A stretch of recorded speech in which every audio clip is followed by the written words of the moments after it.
Olá, pessoal, tudo bem?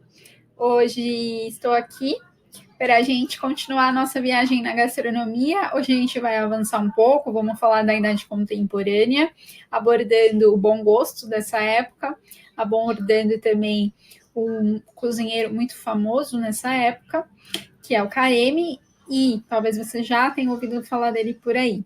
Então, hoje vamos dar continuidade à nossa grande viagem na história da gastronomia. Bom, pessoal, só para nos situarmos, certo? A gente está na Idade Contemporânea agora. A Idade Contemporânea acontece da Idade Francesa, da Revolução Francesa, desculpa, até que ocorreu em 1789, até os dias atuais. Então, atualmente, estamos na Idade Contemporânea. Essa idade contemporânea ela é muito caracterizada pelo sistema econômico do capitalismo e também por disputa das grandes potências europeias por territórios, por matérias-primas e também pelos grandes mercados consumidores.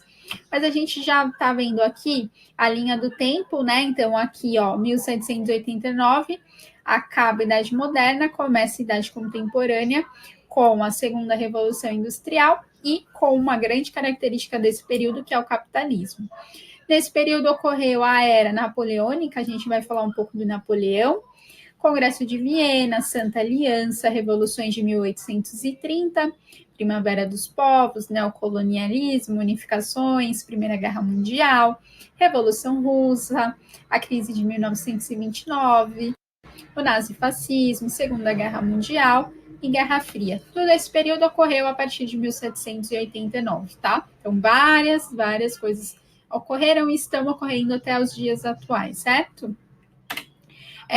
Bom, a Idade Contemporânea, então, ocorreu aí, deu início, né, a partir da Revolução Francesa. O objetivo da Revolução Francesa era derrubar a aristocracia, que era muito forte naquela época, com o objetivo de ter um governo mais justo, a partir do lema liberdade, igualdade e fraternidade, que vocês devem já ter escutado por aí, terem abordado isso no ensino médio, ensino fundamental.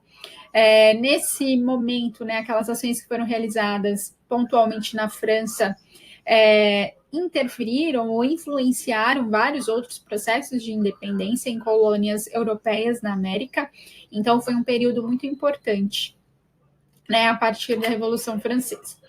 Então, os acontecimentos aqui, né, se deram aí na Idade Contemporânea. Naquele período, pessoal, a burguesia tornou-se mais forte, tá? Apesar, né, do objetivo da Revolução Francesa ter sido uma coisa mais justa, né, ter promovido uma sociedade mais justa, mas a burguesia começou a ficar ainda mais forte. O capitalismo cresceu e alterou as relações econômicas que ocorriam no campo e nas cidades, e também nas relações políticas, e hoje o capitalismo é muito forte, né, ainda. Ocorreram diversos avanços tecnológicos que proporcionaram, né, melhor qualidade de vida e expectativa de vida. Então, houve também um encurtamento de distâncias, então eu consigo falar com vocês agora via distância, né, através desses avanços tecnológicos. Então, essa parte de tecnologia facilitou muito a vida do ser humano a partir aí, né, da idade contemporânea. Porém, também, essa tecnologia possibilitou a produção de armas letais, e hoje a gente tem, né, diversos tipos de cuidados com as grandes potências mundiais que têm tem o poder sobre essas armas. Aumentou, infelizmente, as desigualdades sociais, até por conta do capitalismo, e surgiu também uma ideologia que vem contra o capitalismo, que é o socialismo, né? Que vem aí com uma proposta de mais igualdade, sendo com o Estado sendo, né, dividindo isso melhor. Então, a gente pode, né, resumir ainda mais a idade contemporânea, falando que houve um desenvolvimento industrial muito forte nesse período, o capitalismo se fortaleceu, os Estados Unidos se tornou aí a principal potência mundial, né, ao lado da China também, a democracia nos países para, né, governos, enfim, começou a ser consolidada, na verdade, ficou consolidada na Idade Contemporânea. Ocorreu um intenso crescimento urbano e populacional, mas isso também proporcionou alguns efeitos não tão benéficos, né? Como o aquecimento global, como o efeito estufa, como o desmatamento, como a poluição, a caça indiscriminada, a partir de você ter muita gente, né? Você tem um crescimento aí das cidades desorganizado, um crescimento populacional muito grande. Então, a gente, né, apesar da gente ter situado vocês com relação à história, a gente quer saber mesmo como era a alimentação, como era a gastronomia na época.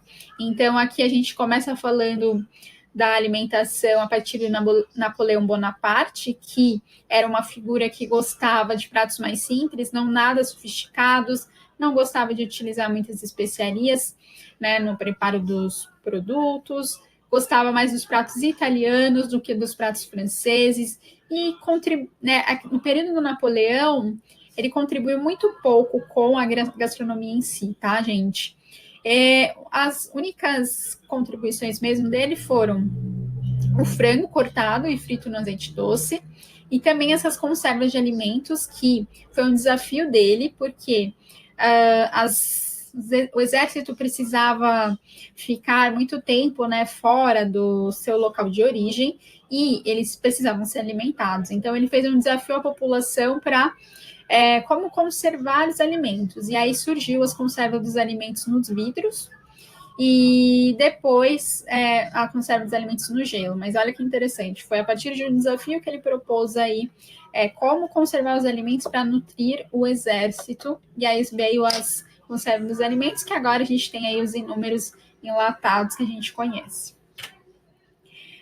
Naquele período, né, logo depois do Napoleão, na Idade Contemporânea, houve um movimento na França que chamou Restauração Francesa, onde a França era governada por 2 reis, tá?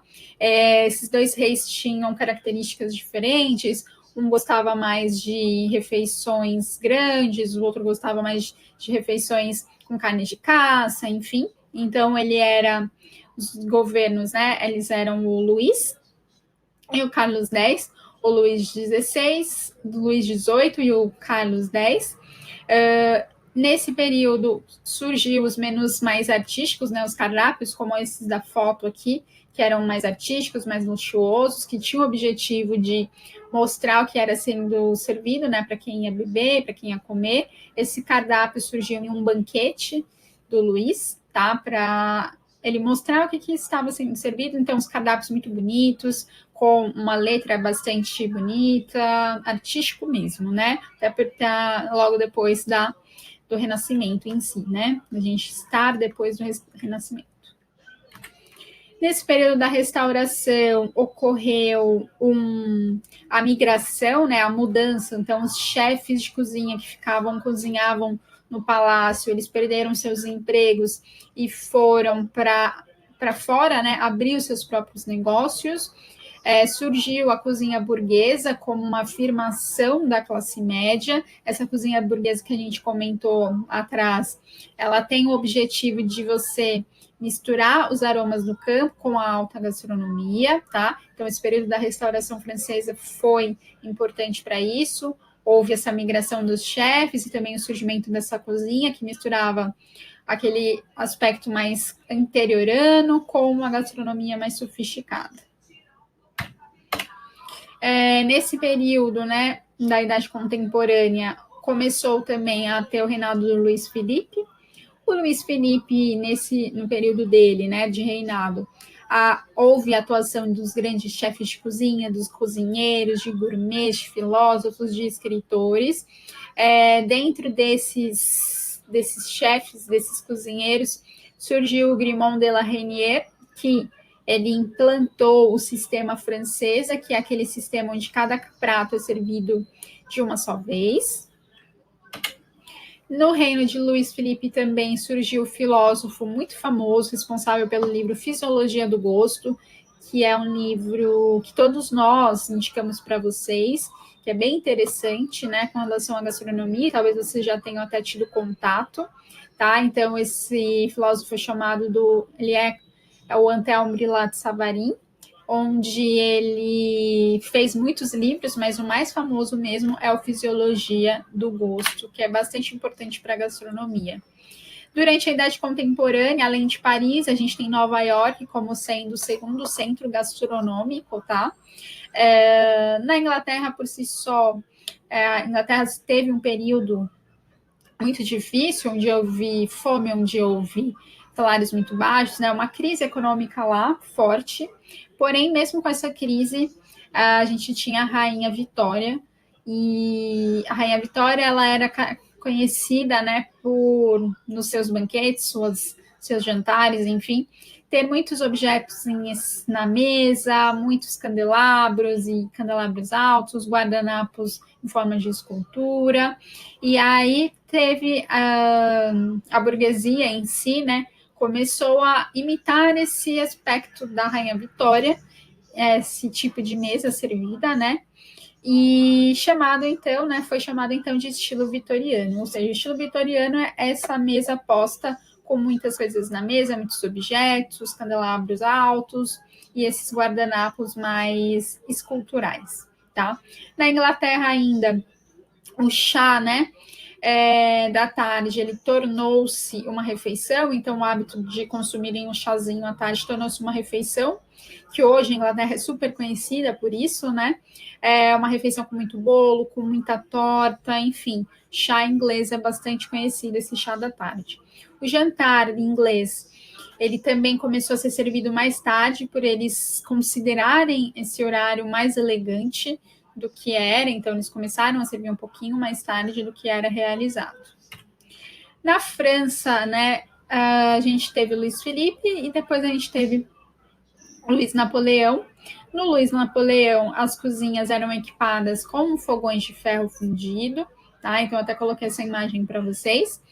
E também com geladeira, tá? Então, depois que evoluiu bastante aí os equipamentos da cozinha. Mas, inicialmente, na Idade Contemporânea, as cozinhas eram equipadas com esses equipamentos.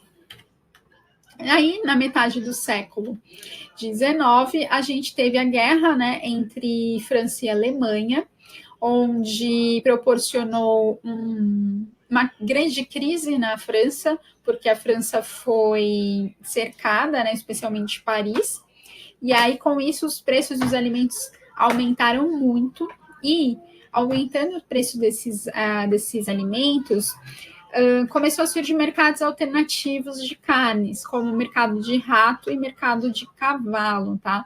Então, até coloquei umas imagens aqui, né, de carne de cavalo, começaram a ser vendidas por conta da dificuldade de você conseguir alimentos na época, na guerra entre França e Alemanha.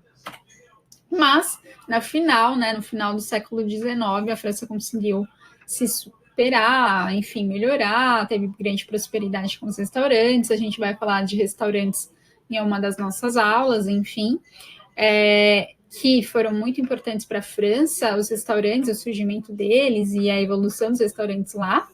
Lá também se inaugurou a escola Le Cordon Bleu, que no objetivo inicial dela era ensinar a cozinha às filhas das famílias ricas, e agora a gente sabe que, né, é uma das grandes escolas de gastronomia, né, que agora tem unidades filiais em praticamente boa parte do mundo, mas o objetivo dela inicial era ensinar a cozinha às filhas das famílias ricas.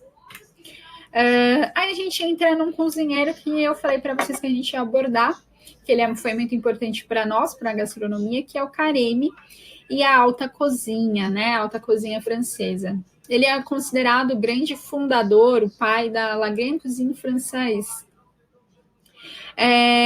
Ele teve várias características importantes dele que a gente vai começar a abordar agora, tá? Então, ele impactou a cozinha francesa porque ele imprimiu 3 características, pessoal. Olha aqui no slide: delicadeza, ordem e economia. Ele também, pessoal, ele simplificou o estilo de culinária alta cozinha, né? Então, assim, era uma alta cozinha, mas com uma apresentação delicada, uma apresentação artística, com pratos elaborados, com produtos de alta qualidade. Mas vamos contar um pouquinho mais da história do Carême, né? O Carême foi um chefe de origem muito simples, que ele começou o seu trabalho na cozinha como ajudante de cozinha, e ajudante de cozinha ele foi evoluindo. Ele foi aprendiz do Sylvain Bailly, que era um patissier muito famoso, e com isso o Carême desenvolveu muita, né, patisserie. Ele foi chefe de cozinha de um hotel muito famoso lá da França na época, que era o Hotel de Gallifet, e ele também foi aprendiz do Talleyrand. E sendo aprendiz de Talleyrand, ele começou a fazer as refeições sofisticadas à base de legumes e produtos da estação, né? Uma das grandes aprendizados dele na época.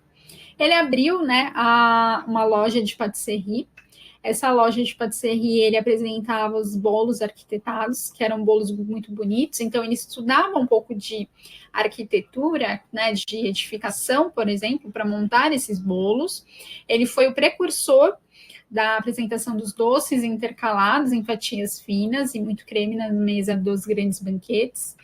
E também, pessoal, ele tinha esse cuidado que as comidas fossem apresentadas muito bonitas, porque ele sabia que a pessoa comia também com os olhos, né? O que a gente fala muito. O que garantiu mesmo a fama dele lá em Paris, tá? Então ele tinha esse cuidado de fazer as grandes apresentações em tons artísticos, porque ele sabia que a gente também come com os olhos. Ele também foi, né, considerado aí o pai de receitas como os molhos mãe, que a gente utiliza na gastronomia, e os vol au vent, e ele distinguiu mesmo a alta gastronomia. Então, muitos chamam ele de chefe dos reis, e também o rei dos chefes. Ele, né, como eu posso dizer, ele foi o grande criador não criador, mas o primeiro a transformar a arte culinária mesmo a uma ciência, né, que é o que a gente vê hoje. Ele inventou molhos, ele inventou doces, ele inventou grandes técnicas da cozinha moderna. Então, ele, assim, foi muito importante para a nossa gastronomia atual. Ele também entendeu a importância da publicação de livros, então ele publicou vários livros com as técnicas dele. E uma curiosidade dele é que em todos os livros ele deixava fotinho dele para que todo mundo que lesse o conhecesse. Ele, olha só, introduziu os uniformes na cozinha, então ele colocou a chapelaria com essa diferença do chefe ter o chapéu mais alto, com as pregas dobradas, os cozinheiros com bonés, mas todos esses uniformes de cor clara para indicar limpeza, importante para a cozinha. E olha só, ele foi o primeiro cozinheiro a se auto-intitular como chefe. Então, muito do que a gente está vendo agora veio lá do Carême, olha só que importante ele foi. E aí a gente entra na nossa bibliografia básica e na nossa bibliografia complementar, pessoal. Então, aqui eu quero deixar claro, né, para vocês a importância do Carême na idade contemporânea e tudo que veio, especialmente da Europa, né, para cá, para o Brasil. Então, a gente teve uma influência muito grande da França, especialmente na gastronomia desde então, e também, né, de outros países se tornando aí um centro gastronômico, como foi o caso de Nova York na idade contemporânea. Espero que a aula tenha sido bastante proveitosa e a gente continua a nossa viagem aí na gastronomia na próxima aula. Até mais, pessoal.